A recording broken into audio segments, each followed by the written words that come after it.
Olá! Hoje a gente vai mergulhar num material que chegou para nós e é, assim, absolutamente fascinante. Muito bom, né? É um documento de um cenário de campanha chamado Paradóxia.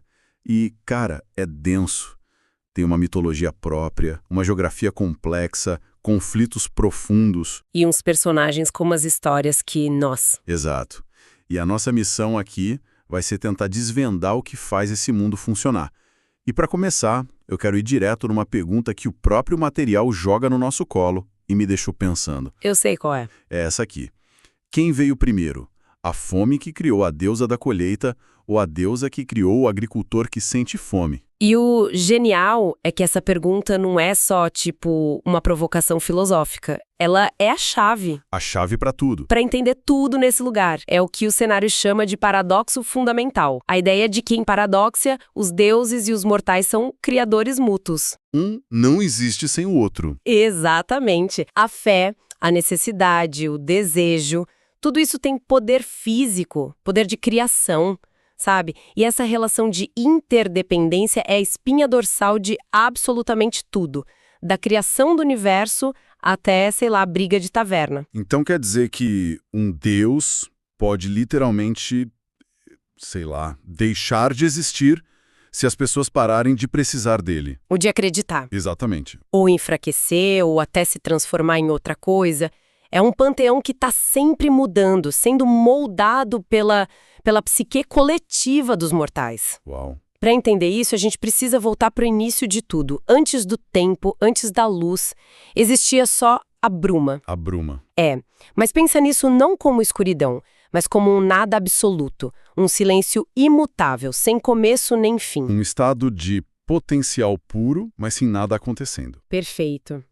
E desse potencial surgiram as duas primeiras consciências. Dois seres primordiais, gêmeos, mas com vontades, assim, fundamentalmente opostas. Ok. O primeiro foi Caelorum. Ele olhava para a bruma e via a beleza da permanência, da estabilidade. Ele queria criar uma obra de arte que nunca mudasse. Tipo, montanhas que nunca sofrem erosão, estrelas com brilho fixo. Isso. Uma ordem eterna. Mas o irmão dele? Sendo gêmeo, imagino que era o completo oposto. Totalmente. O irmão era Mutare. Ele olhava para a mesma bruma e sentia um tédio profundo. Para ele, a beleza estava na mudança, na transformação, no caos criativo. Rios que mudam de curso, vida que nasce e morre. Exato.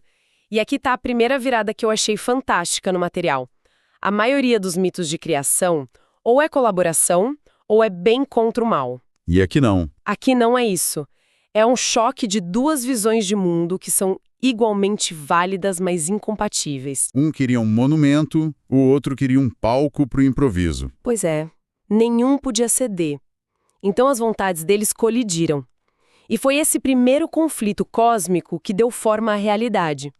O universo de Paradóxia não nasceu da harmonia, nasceu da tensão.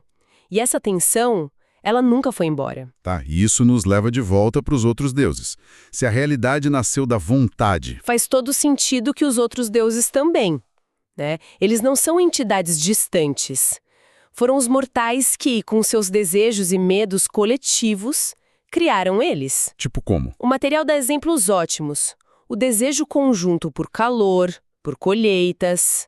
Isso deu forma a Solara, a deusa do sol. Por outro lado, o anseio coletivo por paz, por um momento de silêncio, de frio para organizar os pensamentos, Criou um deus do frio. materializou Frigus, o deus da quietude e do inverno. Peraí, essa ideia é poderosa. Se a gente pegar o Malivor, o deus das trevas e da ambição, se ele foi criado pela inveja e raiva dos mortais, isso quer dizer que eles são, em parte, responsáveis pelo mal que assola o mundo? Essa é a grande e terrível verdade de Paradóxia. Sim. Que loucura. O material é claro. Malivor não nasceu do medo do escuro. Ele foi gestado pela raiva, inveja e ressentimento que as próprias raças mortais sentiam umas pelas outras.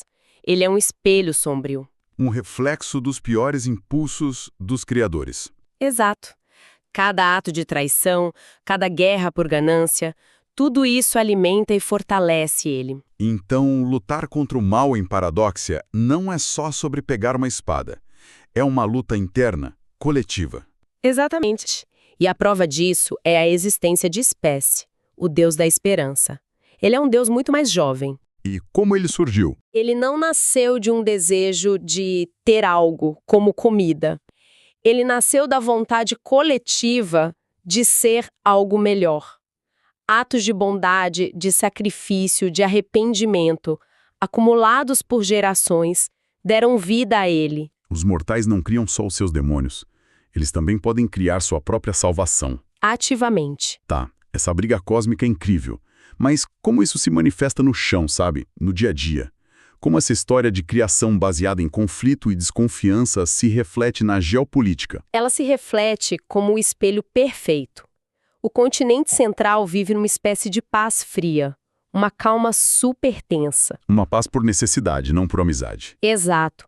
O melhor exemplo é a relação entre duas cidades vizinhas, Floralen, que é agrária, cheia de arte, e Parbuk, uma fortaleza militarista, prática, brutal. E elas se odeiam, mas precisam uma da outra? Comida em troca de proteção, imagino? Exatamente. Floralin alimenta Parbuk, Parbuk protege Floralin.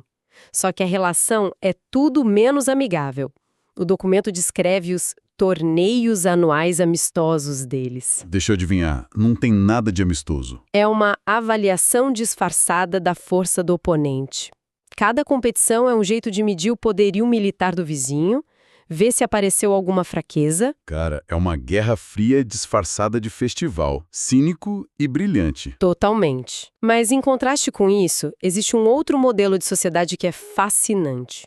Um círculo de 4 cidades-ilha interdependentes. Ah, isso é onde fica realmente interessante. Elas são uma tentativa deliberada de criar a Ordem de Kailorum no meio do caos de Mutari. E como funciona essa aliança? Cada ilha tem uma especialização vital. Nenhuma sobrevive sozinha.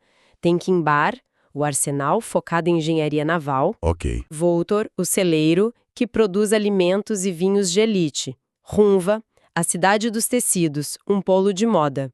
E por fim, Nova Fastmount, que não tem produção material, mas é um farol do conhecimento, focado em pesquisa mágica. Parece perfeito no papel, mas essa interdependência total não é também uma vulnerabilidade gigantesca?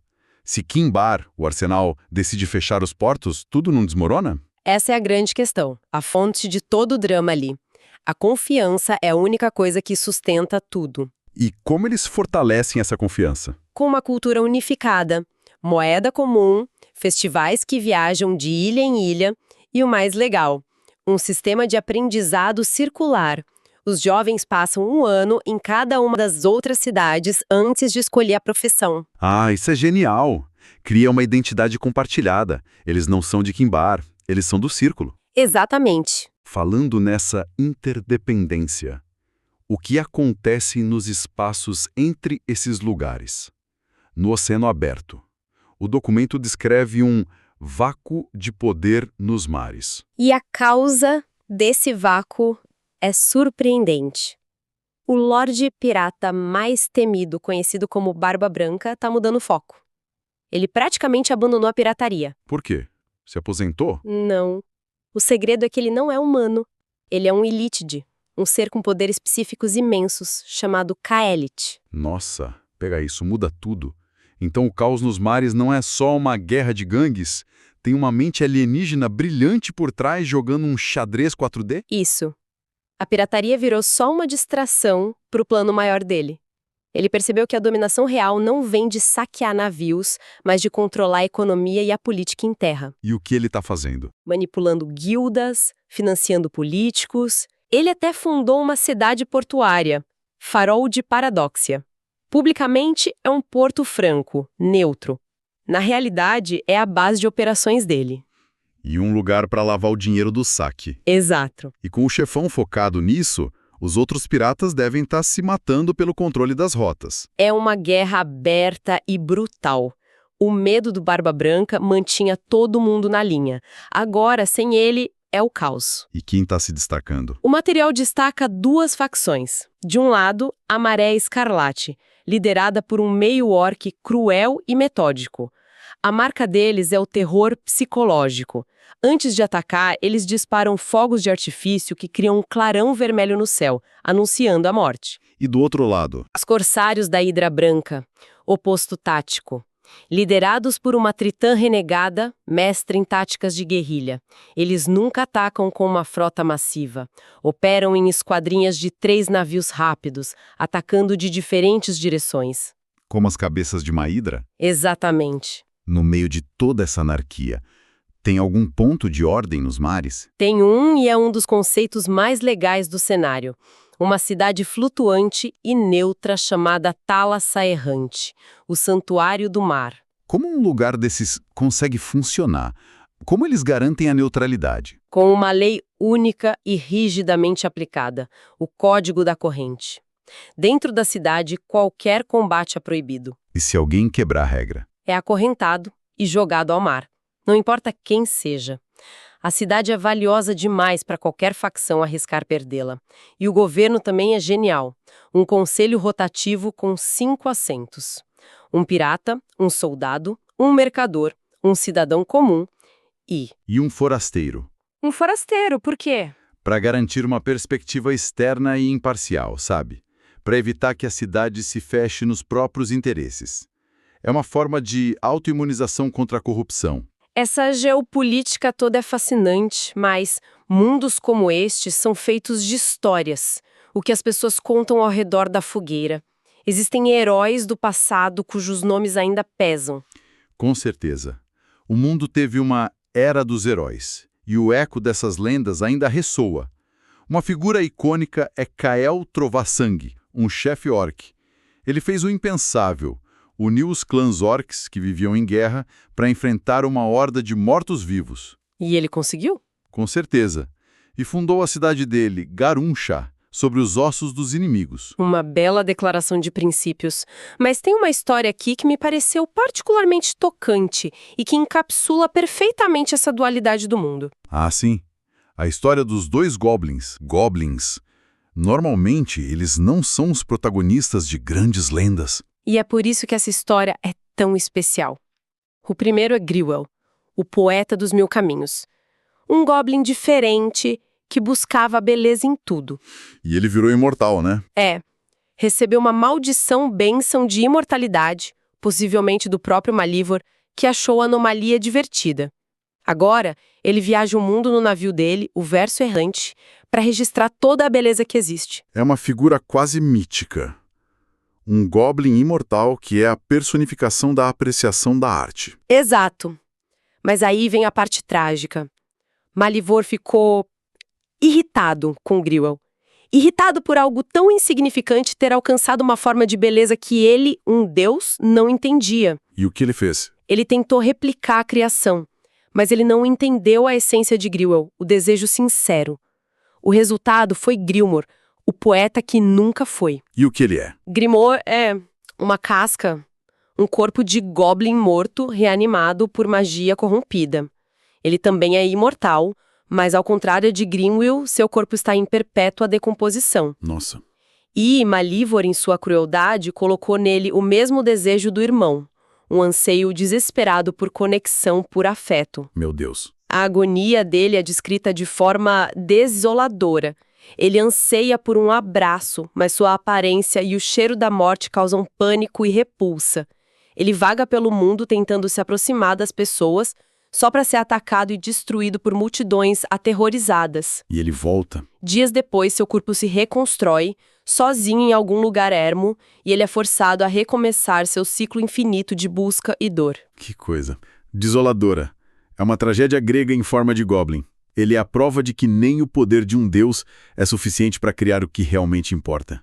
Isso é pesado. Ele é a prova viva da tese central do cenário. Um deus pode criar um corpo, mas não pode forjar significado. Grimor é o paradoxo da criação divina sem alma. Então, no fim das contas, tudo volta para aquele primeiro paradoxo. Paradoxo é um mundo definido por dualidades. Ordem contra a mudança, criação contra a destruição, uma fé que literalmente molda a realidade.